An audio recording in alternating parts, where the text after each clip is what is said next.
messieurs, bonjour, bienvenue sur Liberty TV pour votre rendez-vous conso. J'ai le plaisir de retrouver, comme à chacun de nos rendez-vous, monsieur Van der Kamen, le directeur général du CRIOC. Bonjour. Bonjour.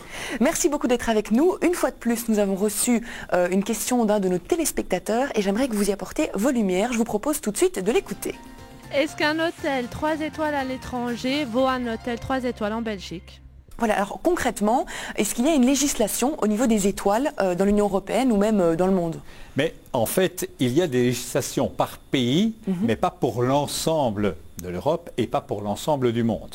Donc, quand vous allez en Slovaquie, vous pouvez vous retrouver dans un 3 étoiles, ce qui était le cas du téléspectateur, mais où on ne parle ni français, ni anglais, où on n'accepte pas les cartes de crédit. On a du mal à admettre que chez nous, un 3 étoiles ne répond pas à ce genre de choses. Ça va même plus loin. Si on prend la surface de la chambre, par exemple, en Belgique, la surface, c'est au minimum 12 mètres carrés. C'est pas très grand, mais la plus petite chambre doit faire 12 mètres carrés.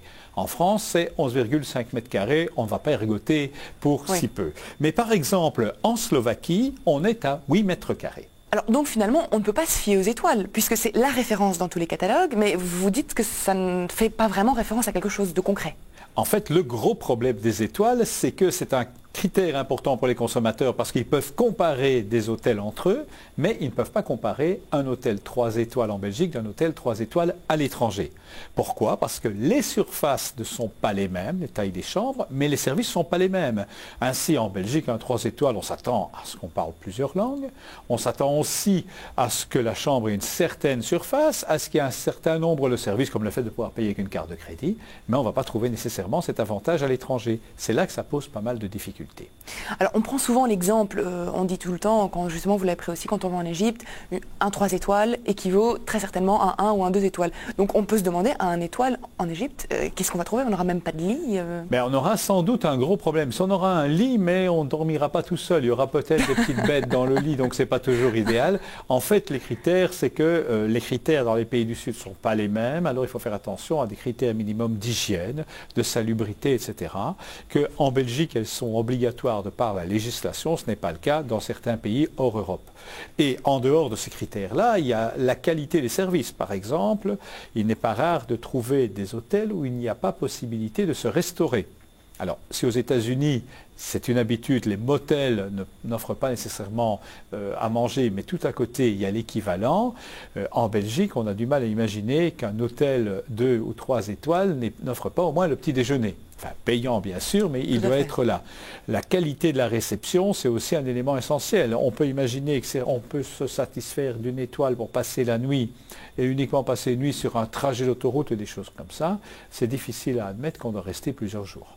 Alors concrètement, comment peut-on savoir à quoi équivaut un 3 étoiles qu'on choisit dans un catalogue? Alors l'intérêt, c'est de croiser les informations, ne pas se limiter au nombre d'étoiles, mais d'aller voir dans un catalogue les photos qui correspondent et puis le descriptif.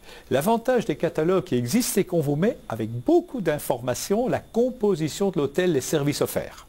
Ça ne dit pas s'ils sont bien ou pas bien, mais ça vous dit ce qu'il y a comme possibilité.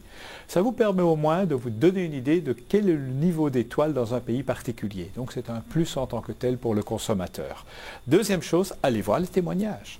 Allez voir les témoignages, donc ça vous permet d'aller voir ce que certains consommateurs disent, parce qu'en dehors des étoiles, il y a aussi un problème. Certains hôtels sont plus famille, et donc peut-être un peu plus bruyant, mais il y a des activités pour les enfants.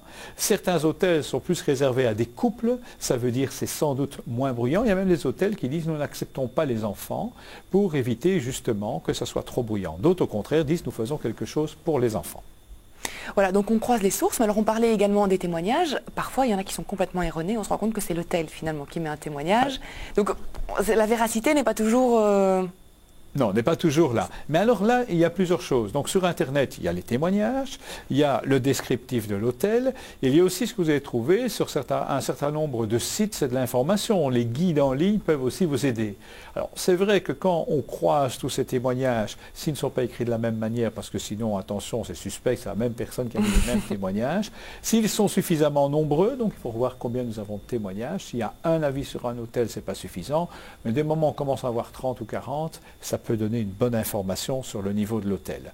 Maintenant, attention, le nombre d'étoiles n'est pas le seul indicateur. Vous avez des hôtels de charme, qui ont quelquefois un peu moins d'étoiles, mais comme le nom le dit, ils sont là dans une situation particulière, paysagère, etc., qui peut être très agréable. Bon. Alors, dernière petite question pour terminer. Si on se retrouve dans un 3 étoiles qui ne correspond pas du tout à nos attentes, est-ce qu'on est en droit de râler? Oui, bien sûr, mais en faisant quand même attention à une chose, c'est en fonction des critères du pays. Donc ne vous attendez pas, quand vous allez dans un pays hors d'Europe, d'avoir les mêmes critères. Ce que je vous conseille, moi, c'est de se rappeler qu'il faut d'abord bien connaître l'hôtel. Pour ça, il faut avoir toute la documentation nécessaire. Donc la rassembler, en ce y compris les témoignages, mais pas uniquement, comme on l'a dit, les témoignages peuvent aller dans tous les sens, et puis des photos. Ça veut dire, vous prenez un catalogue, vous avez déjà des photos, ça vous donne une idée. Mais méfiez-vous, quand c'est au bord de la mer, ça peut être juste au bord de la mer, mais il peut y avoir un précipice de 10 mètres avant d'arriver à l'eau. Donc il vaut mieux faire attention. Voilà, comme ça au moins vous savez à quoi vous devez faire attention. Il y a un site internet qui est très bien fait sur lequel on peut retrouver toutes les informations, c'est arnaque.be. Exactement, arnaqueavecS.be. Voilà, exactement. Merci beaucoup, Monsieur Van der Kamen. On vous souhaite quand même à tous de très belles vacances. Rassurez-vous, ça se passe parfois très très bien. Vous aurez un très beau 3 étoiles. Merci beaucoup. Rendez-vous très prochainement pour un autre rendez-vous conso.